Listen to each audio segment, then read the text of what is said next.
J'ai passé une agréable semaine bien remplie.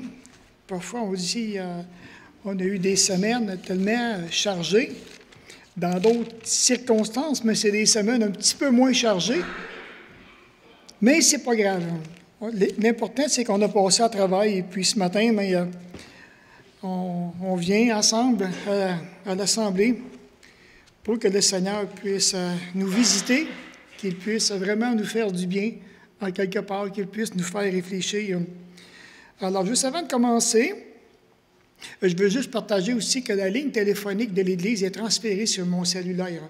Alors, si des fois que vous venez ici pour travailler, faire le ménage ou qu'importe, alors si des fois qu'un conjoint ou l'autre aimerait rejoindre celui qui est ici, alors sachez que ça va sonner sur mon cellulaire comme c'est arrivé ce matin.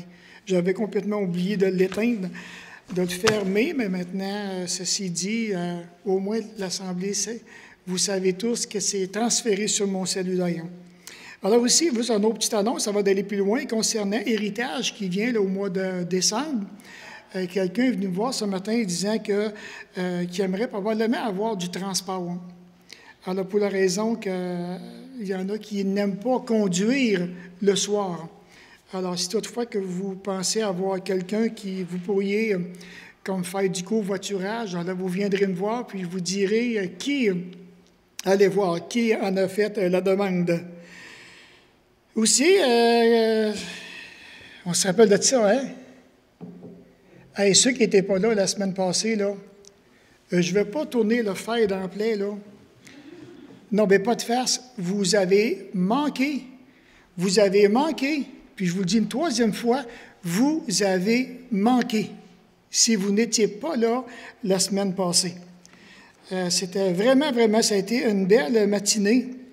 Et puis, si ma mémoire est fidèle, le Seigneur me mettait à cœur de compter le nombre de personnes qui étaient impliquées dans la pièce et tout le groupe ensemble, là, les musiciens compris. Et j'ai compté 28 personnes qui étaient là en train de nous partager la beauté de la matinée qui est arrivée la semaine passée. Et j'ai perçu ça vraiment comme un bon vent de rafraîchissement de la part du Saint-Esprit. C'était tellement agréable. Il me semble que ça a été comme un ondée, une grosse tempête, une grosse ondée qui est arrivée sur l'Église. Et j'ai tellement apprécié, c'est revenu à maintes et maintes reprises dans mon esprit cette semaine. Et puis, je louais le Seigneur encore de ce que nos moniteurs, monitrices font un travail excellent auprès de nos jeunes qui sont en bas. Alors, c'est vraiment agréable. Avant de commencer, j'aurais une petite histoire à vous raconter. Ça vous tente-tu de l'entendre? On dit, mais c'est l'histoire d'un couple d'un certain âge qui, après avoir déjeuné, le monsieur en question, il dirait le goût, il dit une bonne tasse de café. Il se fait une bonne tasse de café, puis il s'installe devant l'écran. Puis il ne bouge pas. Puis ça fait environ peut-être, 30 secondes, 1 minute. Il dit à sa femme, il dit, c'est bizarre pareil, hein? Et il dit, à la TV, là, il dit, quand ils ne savent pas quoi nous envoyer, là, ils envoient toujours des émissions sur l'art de la cuisine. Sa femme servie de bord, elle dit, Yvon, tu es assis devant le four micro-ondes. Disons que c'était pas tout à fait la même chose.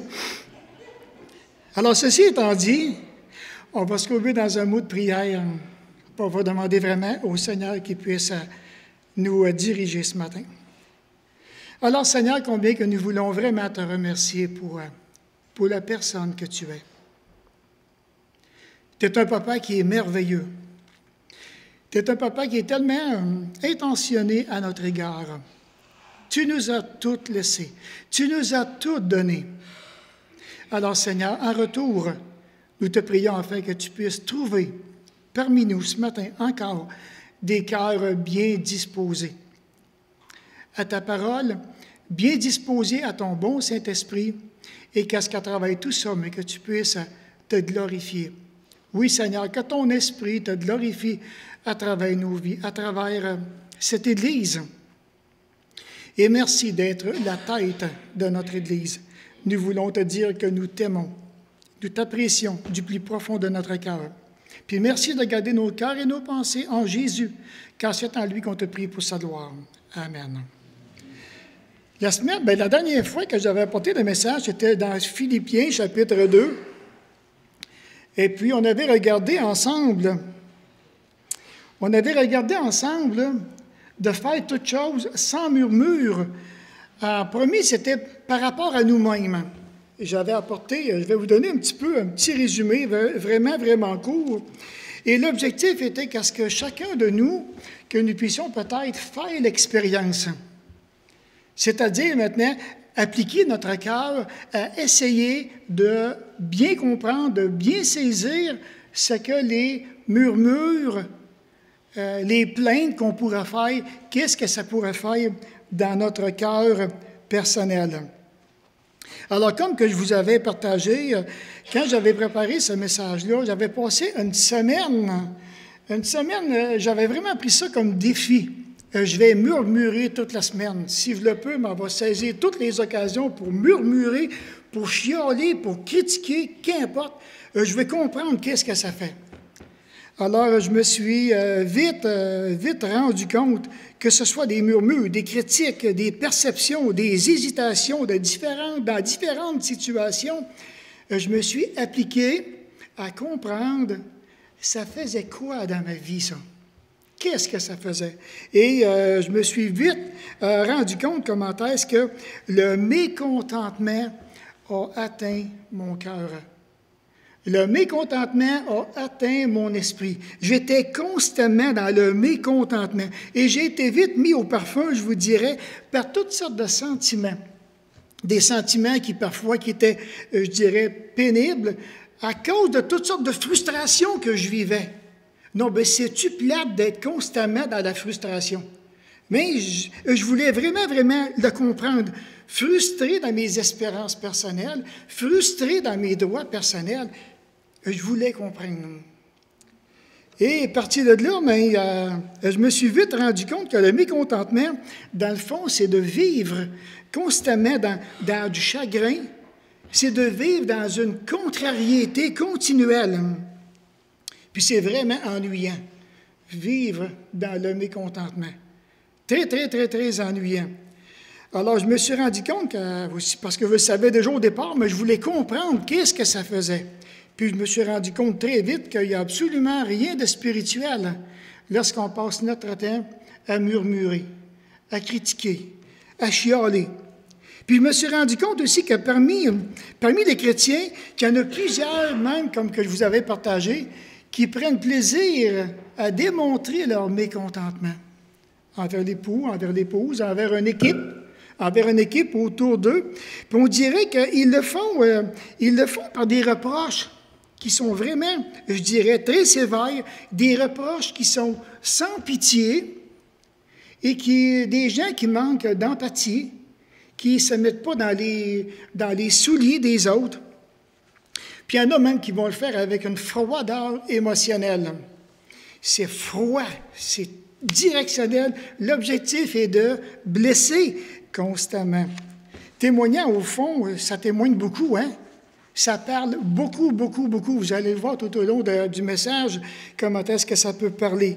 Témoignant donc dans leur vie un manque d'amour, ça témoigne aussi un manque de passion spirituelle, ainsi qu'une foi qui est complètement morte. Je lis parce que je vous avais partagé, vous vous rappelez, hein, voici le cadavre de la foi cadavérique de monsieur et madame X. Laissez-moi vous présenter monsieur et madame X. Et la foi sans les œuvres est une foi qui est morte. Et je me suis rendu compte au fil des années, même au fil des semaines, il y en a qui vont manifester leur foi généreusement, mais il y en a d'autres encore que c'est une foi cadavérique. C'est complètement mort. La mise en pratique, elle est morte. L'amour manifesté, elle est complètement mort. C'est pas là du tout, du tout, du tout. Et ça, maintenant, on a besoin de s'examiner. Est-ce que je serais par hasard ce monsieur, ce madame X? Quand je regarde moi-même, quand je me regarde à la lumière de la parole, est-ce que ça serait possible que j'aurais une foi cadavérique? Une foi qui est complètement morte, inerte. Accompagnement qu'on voudrait avoir une relation avec monsieur, madame, je ne peux pas. C'est impossible. Je ne peux pas entrer en relation, en communication. C'est mort, c'est inexistant. Mais ce matin, j'aimerais qu'à ce que l'on puisse regarder une deuxième raison de ne pas se plaindre. Alors, c'est l'effet négatif que cela pourrait produire envers maintenant les incroyants. Oh, ceux qui appartiennent à la génération, comme le dit si bien dans la parole, à une génération perverse et corrompue. Il faut juste se rappeler, si envers soi-même, quand on murmure, qu'on critique, que ça nous plonge constamment dans le mécontentement, alors imaginons maintenant auprès des inconvertis l'impact qu'on peut avoir auprès de chacun d'eux. On dit que le mot « génération », ça désigne en principe l'ensemble du monde en général, tandis que le mot « monde » désigne le système maléfique de Satan selon lequel il dirige leur vie. Et nous savons très bien qu'il y a des gens aujourd'hui qui nous entourent qui sont dirigés dans la perversion totale. Alors, je me suis arrêté puis je me suis dit, lorsque Paul a écrit ça à l'Église de Philippe, maintenant, qu'est-ce qu'il avait en tête? D'où cette apparition est venue d'une génération perverse et corrompue? C'est-tu un mot qu'il a inventé là? Parce qu'on sait qu'il est en prison présentement, dans le temps, il était en prison, et maintenant, à quelle place qu'il a pris cette information-là? Alors, j'ai trouvé un passage dans Deutéronome 32 qui dit « Cieux, prêtez l'oreille et je parlerai. Terre, écoute les paroles de ma bouche. » Et il dit « Comme mon savoir, mes instructions se répandent comme la pluie, comme ma parole tombe comme la rosée, comme des ondées sur la terre, comme des gouttes d'eau sur l'herbe. Quand je proclamerai le nom de l'Éternel, rendez gloire à notre Dieu. Il est le rocher, ses œuvres sont parfaites, car toutes ses voies sont justes. C'est un Dieu qui est fidèle et sans iniquité. Il est juste et droit. S'ils se sont corrompus, à lui n'est point la faute. La honte est à ses enfants. Race fausse et perverse. Alors, je vous dirais que je vais commencer par les deux couleurs qui sont en haut, le bleu. Quand que cieux, prêtez l'oreille et je parlerai. Et là, je me suis dit, combien de gens qui sont dans les cieux, qui ont entendu la parole, qui ont écouté vraiment ce qui était dit, et que si ces gens-là reviendraient aujourd'hui, quel message qu'ils pourraient nous dire de tous ceux qui sont dans les cieux? C'est quelque chose. Alors, pourquoi maintenant qu'ils sont dans les cieux? Parce qu'ils ont prêté l'oreille aux paroles qu'en eux qui les ont partagées. C'est tellement important. Alors, après ça, j'ai pensé, puis je me suis dit, j'ai pensé à Lazare puis le riche. Le riche qui était dans le sein d'Abraham, dans Luc chapitre 16. Même Lazare qui disait, il voulait juste se rassasier des miettes qui tombaient de la table du riche.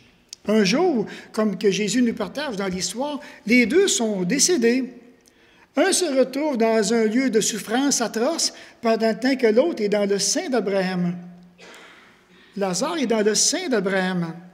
Et de voir maintenant que lorsque le riche voit Lazare dans le sein d'Abraham, il demande au père Abraham, « Je t'en supplie, envoie Lazare, mets juste une goutte d'eau sur ma langue. » Il a dit qu'il est impossible, la discussion continue.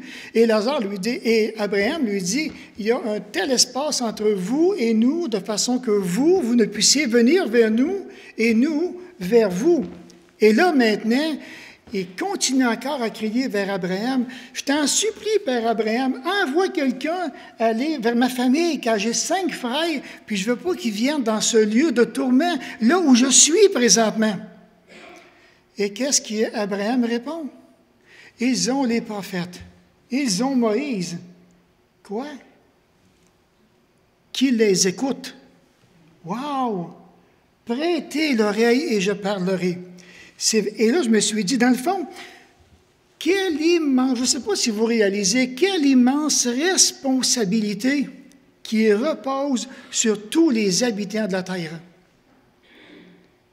Quelle immense responsabilité, celle que d'écouter la parole, je la reçois, ou bien maintenant, je ferme le cœur, et puis cette même parole-là va perdre des générations, des familles complètes qui seront perdues pour l'éternité.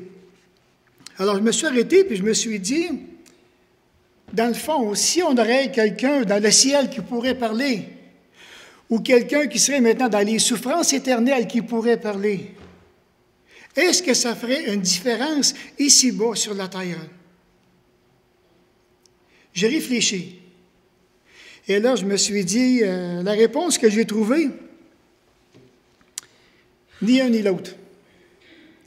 Ni un ni l'autre aurait un impact positif sur la génération perverse et corrompue dans laquelle nous sommes présentement dans le monde. Qui va faire la différence? C'est l'Église qui va faire la différence. C'est nous qui va faire la différence auprès de ces gens-là. Et de voir maintenant, partir d'ici, le deuxième mot, c'est terre. Et là, maintenant, c'est vraiment un beau passage. Parce qu'ici, on pourrait dire, soyons vraiment à l'écoute de la parole de Dieu. Qu'est-ce que Dieu veut dire? Puisqu'il s'adresse autant à ceux qui sont dans les cieux comme qui sont sur la terre. Et c'est cette partie vraiment qui nous intéresse. Ô terre, écoute ce que je vais dire. Sois attentif, car j'ai quelque chose à t'annoncer. Ce dont sur quoi tu dois vraiment prêter attention. Et là, maintenant, elle dit, « Wow, hein, c'est quelque chose. » Et là, maintenant, il utilise le mot « savoir », que mes instructions se répandent comme la pluie. Je les ai mis couleur un petit peu vert pâle, là. Que ma parole tombe comme la rosée, comme des ondées sur la terre, comme des gouttes d'eau sur l'herbe. Et j'aime ça ici parce que je dirais que nous, à quelque part, l'emphase est mise sur l'importance de la parole. La parole de Dieu, ce qu'elle contient, le savoir de Dieu, les instructions de Dieu, les directions de Dieu, tout ce que Dieu maintenant avait dans son cœur, il nous l'a communiqué par la parole. Puis il dit, ce que je vous ai donné, je désire que ça puisse se répandre comme de la pluie, comme la rosée, comme des ondées, comme des gouttes d'eau. Vraiment une belle illustration qu'il est en train d'utiliser. Parce que je me suis arrêté puis je me suis dit, lorsqu'il a plu beaucoup, sûrement que vous avez remarqué, hein, les gouttes d'eau même reposent, je dis, ils pendent au bout des épines, que ce soit les pins, les sapins, les épinettes. On voit tout ça. Sapin, c'est beau, c'est agréable. Les ondées qui viennent pendant l'été. Et des fois, on va dire, mon ami, ça n'a pas de bon sens, comment est-ce qu'il pleut? Puis Dieu, il dit, je veux que ma parole se répande comme des ondées sur la surface de la terre. Puis là, mais quand on pense à ça, mais l'eau, c'est primordial. L'eau, c'est vraiment efficace. L'eau, c'est une bouteille, là, c'est incolore. Je ne suis pas capable de dire c'est blanc, c'est transparent. L'eau, ça ne goûte rien, l'eau. Bien, mon ami, c'est bon. C'est donc bon. Quand il fait bien chaud l'été, des 30 degrés, puis qu'on sue beaucoup, on a soif. Puis pourtant, ça goûte absolument rien. Mais elle est sans goût. Je ne parle pas d'une eau morte, mais elle est sans goût. Elle est sans saveur. Mais quel rafraîchissement quand on boit, quand on a soif. Alors imaginez si, en tant qu'être humain, qu'on n'est pas capable, que l'eau devient indispensable pour nous qui sommes qu'on a besoin de boire cette eau. Imaginez maintenant l'indispensabilité de la parole de Dieu. Comment est-ce que les gens ont besoin d'entendre, de recevoir cette parole.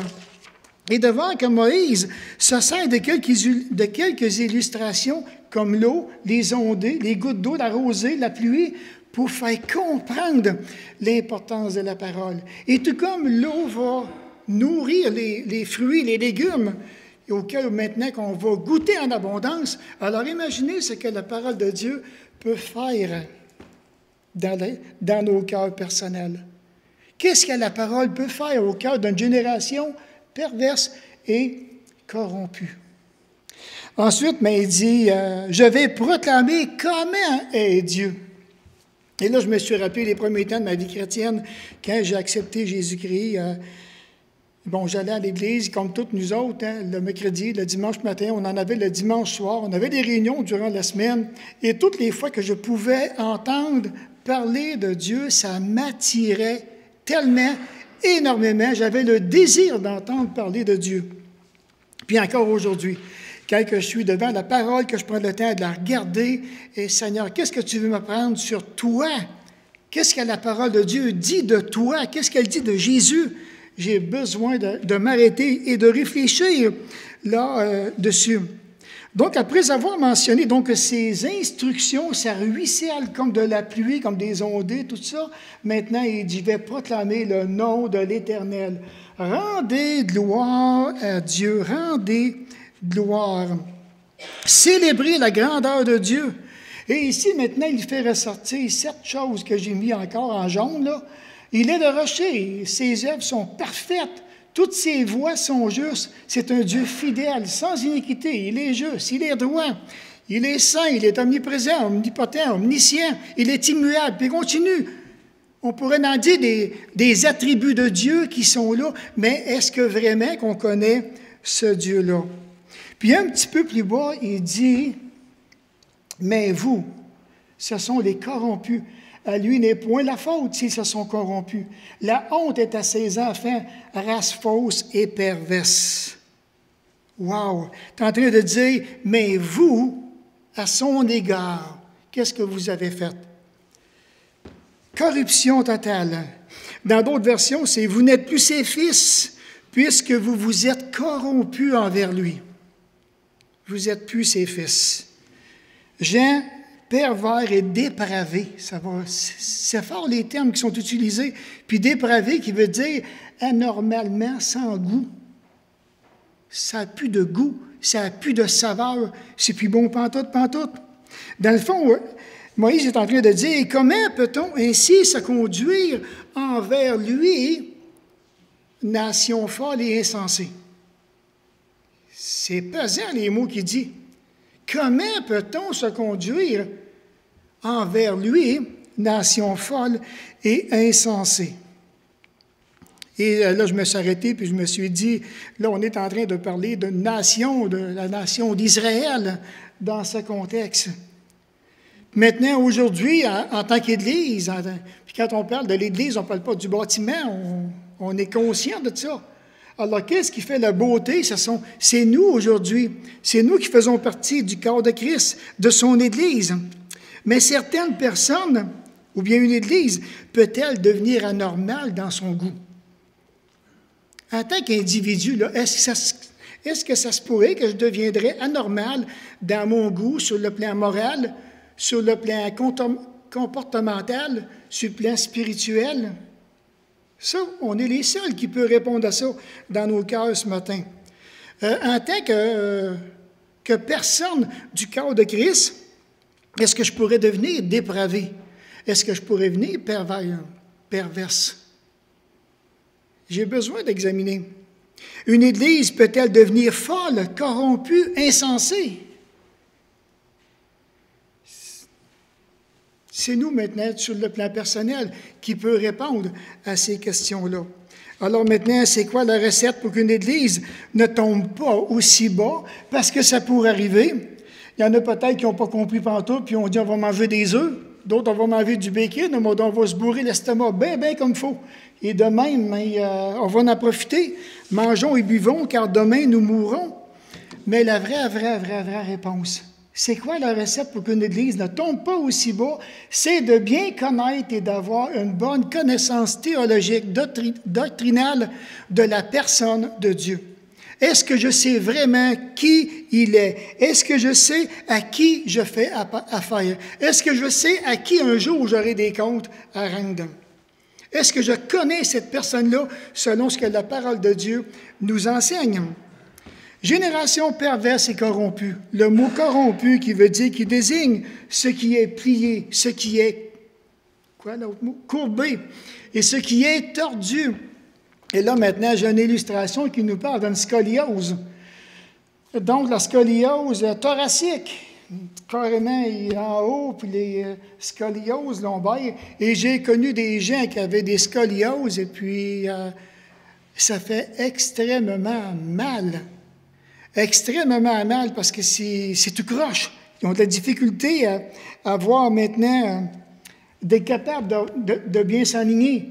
Alors ici, maintenant, il est dit aussi que c'est un terme qui est utilisé en médecine comme pour démontrer comment est-ce qu'il y a certaines parties qui ont vraiment, vraiment besoin d'être enlignées dans la colonne vertébrale. Et ce terme est là pour désigner, au fond, tout ce qui s'écarte d'une norme, une norme auquel, ou bien d'un standard.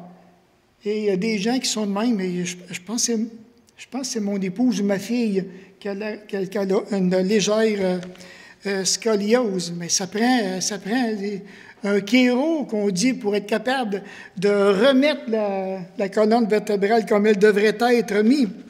Alors, à partir de là, maintenant, on a besoin d'arriver puis de se poser des questions, savoir quel pourrait être vraiment le diagnostic qu'on pourrait donner. Alors, cette semaine, j'ai écouté une émission, dimanche dernier, c'était sur l'urgence, il se passait dans un hôpital, je ne sais pas du tout. Et puis, c'est un médecin qui arrive avec sa femme parce que là, maintenant, elle semblerait être en hémorragie. Et puis maintenant, puis il y avait un autre médecin qui était en formation. Alors, il dit, je vais faire maintenant le diagnostic. Et maintenant, tout s'enligne comme pour une opération. Il appelle le bloc opératoire, préparez-vous, je vais vous envoyer une femme, j'ai toutes les raisons de penser qu'elle est en hémorragie interne. Puis là, maintenant, il fallait qu'il fasse un examen rectal devant son mari. Puis il y avait un petit carton, puis dans ce petit carton-là, il mettait la goutte de sang, puis il dit, elle vient pas verte. Il dit, à moi, ça sert le carton. Il disait ça à son infirmière. À moi, que ce soit le carton qui est plus bon pantoute, on va en prendre un autre. Ça fait que là, il fallait qu'il fasse un deuxième examen. Fait qu'il dit ça au médecin, à l'époux de la femme. Bien, écoute, ça s'impose. Et puis là, maintenant, il remet ça encore dessus. Puis il y avait encore rien. Il dit, ça se peut pas. Il dit, 2 cartons de fil qui sont négatifs. Il dit, ça ne fonctionne pas. Il devrait venir vert. Et puis, à partir de là, mais le médecin qui est en formation, il dit, avez-vous été dans un pays? Avez-vous fait un voyage dernièrement? Elle dit, oui, on est au Mexique. Là, il y avait différentes petites pensées qui pouvaient venir. Puis, après vérification, on cherche toujours le diagnostic. Pourquoi que cette madame-là qui semble en hémorragie? Fait qu'il dit, à un moment donné, il dit, qu'est-ce que vous avez mangé? Fait qu'elle dit le matin qu'est-ce qu'elle avait mangé, puis il dit le midi. Puis dans son repas, il y avait des bêtes. Mais justement, elle avait probablement mangé tellement de bêtes qu'elle a eu de la difficulté au niveau de ses intestins. Et puis, si vous mangez beaucoup de bêtes, là, quand vous allez aux toilettes, là, ça va être rouge. Mais quand tu ne sais pas. Puis là, mais juste pour dire aux médecins, regardez, ils ont tous cancellé justement le bloc opératoire. Il dit pas avoir pris le temps de faire le bon diagnostic. On aurait envoyé cette madame-là dans une opération qui n'avait pas besoin d'être faite. C'était juste je ne sais pas comment appeler ça, là, mais finalement, c'était des bêtes. Imaginez. Alors, vient le temps de faire vraiment un bon diagnostic.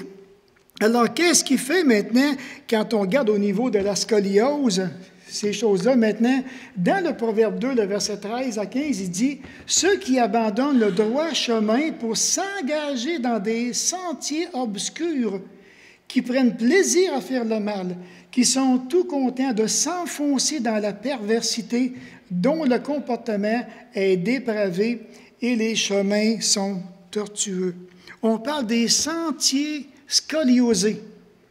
Et lorsqu'on voit la génération qui nous entoure, on en voit des gens qui sont scoliosés à cause de la façon dont ils vont se conduire.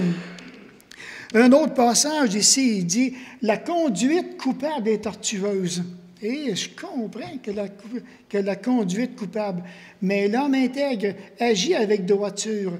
Celui qui mène une vie intègre trouvera le salut, mais l'homme corrompu, qui suit deux chemins à la fois tombera dans l'un ou dans l'autre. C'est scoliosé, puis il va s'en aller là-dedans ça, et de voir qu'aujourd'hui, même Jérémie le disait, hein, le cœur est tortué par-dessus tout. Qui peut le connaître? Une scoliose cardiaque. C'est quelque chose, là, quand on y pense, quand on met tout ça dans les générations qui nous entourent aujourd'hui. Puis il y en avait un autre, même Jésus lui-même, quand il est venu, quand il s'est présenté devant Israël, à combien de reprises qu'il a dit « Reste incrédule et perverse ». Ça revenait, c'était constamment devant le regard de Jésus-Christ. Puis un petit peu plus loin, lorsque Jésus était parti vers le Père, on voit aussi dans Acte 13, ce magicien, cet homme qui s'appelait Bar-Jésus. Alors il est repris sévèrement en disant « Homme plein de ruses et de fraude, fils du diable, ennemi de toute justice, ne cesseras-tu point de pervertir les voies droites du Seigneur? » Scoliose cardiaque, plein de ruses. Imaginez quelqu'un qui est débordant de ruses, débordant de fraude. Et Pierre maintenant pèse les mots, là, hein? Fils du diable, ennemi de toute justice. Il lui rentre vraiment dedans, là. Et c'est pas nécessairement, je dirais, c'est pas ce que j'aimerais entendre de moi personnellement. Puis je pense pas que c'est quelque chose que vous aimeriez entendre de vous personnellement quand on regarde ce passage. L'Église aujourd'hui, donc nous, on n'existe pas en marge d'une génération perverse et corrompue. Mais cependant, on est conscient qu'on est dans une génération perverse et corrompue. Puis il est dit que dans notre vie d'aujourd'hui, vous savez, la technologie des communications, ça roule à du 100 000 à l'heure. Et de voir que le chrétien aujourd'hui peut être mis sous toutes sortes d'influences, que ce soit dans ses pensées, dans sa façon d'agir, que ce soit maintenant au niveau, je dirais, des différentes pratiques, des différents langages, on est constamment sollicité. Et je dirais même à une mesure que les chrétiens primitifs n'ont jamais vécu ce que nous vivons, nous, ici, aujourd'hui, en 2015. Ils n'ont jamais vécu de cette façon. Ils n'ont jamais été autant sollicités comme nous le sommes aujourd'hui. Dans Jean 17, un passage encore qui est vraiment encourageant, puis je pense que vous le savez tous, hein, quand on regarde la prière sacerdotale de Jésus-Christ, dans Jean 17 et le verset 17 et 18, il dit ceci, « Consacre-les par la vérité. » On dit « ta parole est la vérité. » On pourrait dire le contraire aussi. La vérité, c'est ta parole. Dans la Bible du Sauveur, je crois que c'est comme ça qui est écrit. La vérité, c'est ta parole. Jésus dit, comme tu m'as envoyé dans le monde, moi aussi je les y ai envoyés. Moi en eux et toi en moi. C'est tellement beau, cette belle unité spirituelle qui est toute là. Alors il dit qu'ils soient parfaitement un et qu'ainsi que le monde puisse reconnaître que c'est toi qui m'as envoyé et que tu les aimes comme tu m'aimais. Wow! Alors Dieu, il désire nous aimer, puis il nous aime déjà de la même façon qu'il a aimé Jésus.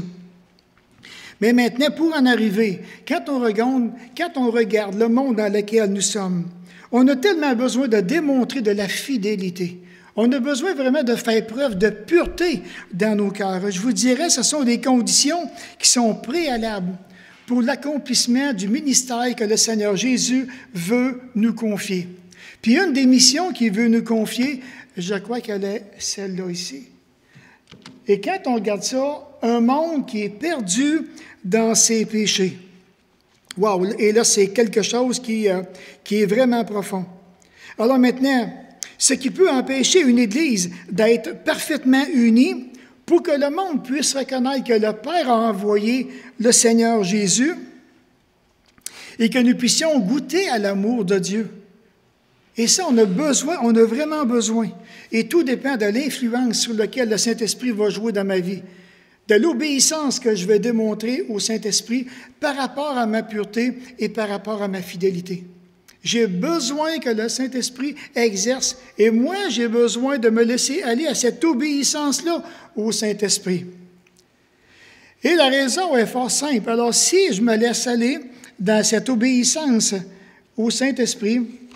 Alors, si je reviens maintenant dans Philippiens chapitre 2, alors quand il dit de tout faire, faites toutes choses sans murmure ni hésitation, afin que vous soyez irréprochables et purs, des enfants de Dieu irréprochables au milieu d'une génération perverse et corrompue, parmi lesquels vous brillez comme les flambeaux dans le monde. Alors ici maintenant, il parle que nous-mêmes, lorsqu'on entend par exemple du mensonge, qu'est-ce qu'on fait avec le mensonge? Est-ce qu'on dévoile? Est-ce qu'on va dire la vérité? Ou bien maintenant qu'on va se lier de mensonge avec un autre? Non, il dit, c'est pas de même. Vous devez enseigner encore. Pourquoi? Parce que vous êtes des flambeaux dans le monde. La semaine passée, il était assis en avant. Mais quand notre sœur a sorti ces petits pots-là, avec la petite lumière, là, j'étais un des premiers que j'ai vu la boîte. Inutile de vous dire que mon cœur d'enfant a été vraiment touché. Vraiment touché. Puis je me suis dit, waouh, c'était tellement bien pensé. On est une lumière, on est des flambeaux qui brillent dans le monde. Et certainement que la manière dont chacun nous vivons notre foi va déterminer l'influence que nous avons dans notre entourage. J'ai une foi qui est active ou bien une foi qui est cadavérique. C'est un ou l'autre. C'est vivant ou bien c'est mort, personnellement. Et de voir qu'ici, maintenant, le mot flambeau, on dit qu'il est souvent utilisé pour désigner les étoiles. Ça sort pas trop pire. Pour désigner les étoiles. On dit que maintenant, autant ici, Paul va utiliser une manière, on dit métamorphiquement, pour déclarer que sur le plan moral et spirituel, que les chrétiens devraient être des flambeaux dans le monde pour répandre l'Évangile autour de chacun d'eux. Répandre l'Évangile dans un monde qui est impie. Puis on dit aussi souvent que le mot flambeau qui se rapporte avec les étoiles, et c'est ce qui va avec l'enseignement ici de Daniel. Dans Daniel chapitre 2, je n'oublierai jamais l'impact que ce verset-là a eu dans ma vie chrétienne au tout début, quand j'ai lu Daniel, qui dit que ceux qui auront été intelligents brilleront comme la splendeur du ciel, et ceux qui auront enseigné la justice à la multitude brilleront comme les étoiles, à toujours et à perpétuité. J'ai dit, Seigneur, j'ai dit, je comprends pas tout l'impact de ça, bien, moi, ça m'intéresse. Moi, ça m'intéresse. Puis je veux briller, en tout cas, ça brillera comme tu voudras à tes yeux. Bien, moi, personnellement, c'est le choix que j'ai fait dans ma vie personnelle. Donc, Dieu demande, et nous demande d'être responsables. Nous sommes tenus responsables d'obéir à sa parole. Dieu nous tient responsables de mettre sa parole en pratique. Bon, il peut arriver deux choses. Alors, il se peut maintenant que je prenne la parole, que maintenant que j'aille à l'obéissance de la parole, je mets ça en pratique, je suis en contact avec des inconvertis. Ça se peut peut-être qu'il y ait des inconvertis qui ne répondront pas du tout à la lumière de l'Évangile. Parce que Jésus le dit lui-même, ils ont préféré les ténèbres à la lumière parce que leurs œuvres étaient mauvaises. C'est possible. Puis là, peut-être que c'est un Benoît qui va se décourager. Seigneur, tu me demandes de mettre ta parole en pratique, je voudrais gagner ma famille, puis ils ne viennent même pas. Décourage-toi pas. Il y a aussi cette pensée. Certains seront convaincus de péché par le Saint-Esprit. Ils verront vos bonnes œuvres des croyants et ils vont glorifier leur Père, qui veut dire qui est dans les cieux. C'est-à-dire que c'est des gens qui vont venir à la connaissance personnelle de Jésus-Christ à cause de ta conduite, puis de ma conduite. C'est quelque chose, là. Pensez-y comme il faut, là. Certains seront convaincus de péché. C'est pas n'importe quoi, là. Alors, quand une personne est convaincue de péché, c'est là qu'elle réalise son besoin de Jésus-Christ. Il dit, ils verront les bonnes œuvres des croyants et glorifieront leur Père qui est dans les cieux. J'ai trouvé ici, une citation d'un monsieur Meyer qui dit « C'est presque terrible de vivre avec ces pensées qui se bousculent dans notre cœur. » Là, je réfléchis à tout ça, puis je dis, ouais, c'est tout un prix à payer. Ah, donc, on ne peut jamais prononcer une parole. Parfois, on est mieux de rester distant, d'être discret. Jamais régler une affaire. On est encore mieux parfois de se mêler de nos affaires que de trop en dire, puis virer ça en catastrophe. Jamais voir le visage illuminé par l'éclair de Dieu, ou assombri et abattu sans qu'il ne soit plus difficile ou plus facile pour les autres de mener une bonne vie. Chaque jour, ou bien chacun d'entre nous ressemble à Jéroboam, le fils d'Nébat, qui a fait pécher d'autres hommes. Ou bien nous élevons d'autres hommes vers la lumière, tantôt vers la paix, tantôt à la joie de Dieu. Mais les 4 dernières lignes. Aucun homme ne vit pour lui-même et aucun ne meurt pour lui-même. Mais la vie de chacun est révélatrice pour le nombre croissant d'hommes. Quelle responsabilité solennelle que de vivre. J'ai eu ça dans le cœur toute la semaine. Quelle responsabilité solennelle que de vivre. Alors, 2 choses. Une, on est un croyant fidèle et obéissant, ou bien infidèle et désobéissant. C'est un ou bien c'est l'autre. Et nous sommes des hommes et des femmes qui proclament, qui annoncent, on est des porteurs de bonnes nouvelles. Et ici, il n'est pas question, je dirais, d'un chrétien qui va prendre toute la parole puis qui va la garder juste pour lui. Et on n'a pas besoin d'obèse spirituelle. Mais au contraire, que toute la connaissance qu'il a, qu'il puisse la partager. C'est notre responsabilité.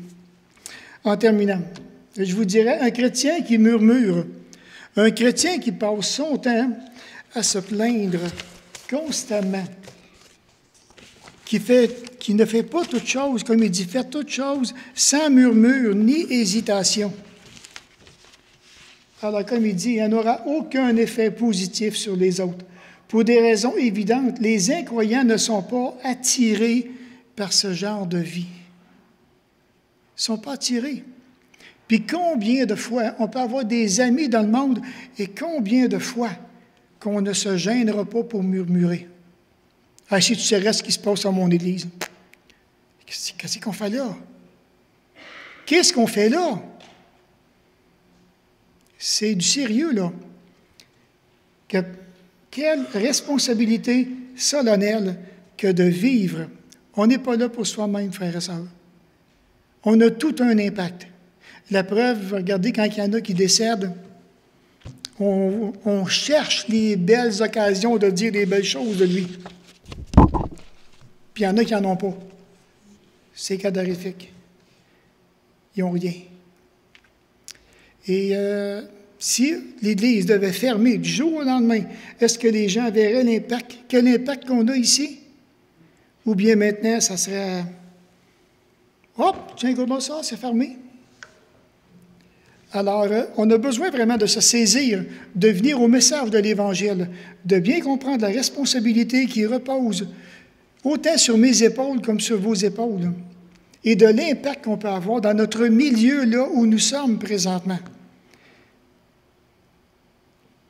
Faites toute chose sans murmure ni hésitation, par égard pour les autres. On va se courber dans un mot de prière. Alors, encore une fois, Dieu notre Père, nous voulons te demander humblement pardon pour toutes les fois, Seigneur, où on s'est laissé aller à nos murmures personnels, qu'on a écouté les penchants de notre cœur, que nous t'avons déçu, que nous t'avons attristé, que nous avons brisé nos relations avec toi. On a brisé nos relations aussi avec nos familles, avec nos amis qu'on espérait qui étaient pour venir à la connaissance personnelle de Jésus. Seigneur, on a manqué de sagesse. Puisses-tu nous pardonner en ces mêmes instants? Écoute le cri de notre cœur, combien qu'on aimerait ce matin être ce genre de personne que tu nous demandes dans les Écritures. Alors, Père, ce matin, je veux vraiment me souvenir du prix de la rédemption que Jésus a payé pour moi. Puis, Jésus a su garder le silence dans différentes circonstances de sa vie. Jésus a su dire tout ce qu'il fallait qu'il dise pour que les gens apprennent à te connaître. Père, ma prière, c'est que dans ta grâce, étant conscient que c'est par la grâce, puisses-tu me donner ces richesses qui sont en Jésus. Père, j'ai besoin à mon tour d'apprendre quand fermer ma bouche et quand l'ouvrir, et l'ouvrir pour les bonnes choses, afin que les gens qui nous entourent puissent venir à la lumière, à la connaissance de Jésus, ton Fils, ton bien-aimé. Alors, Seigneur, merci de cette grâce que tu vas nous accorder, parce que je sais, mon Père, que c'est là ton désir personnel. Alors, Père, comble ton désir dans ma vie. Et merci encore de Jésus. En son nom et pour sa gloire. Amen. On va se lever.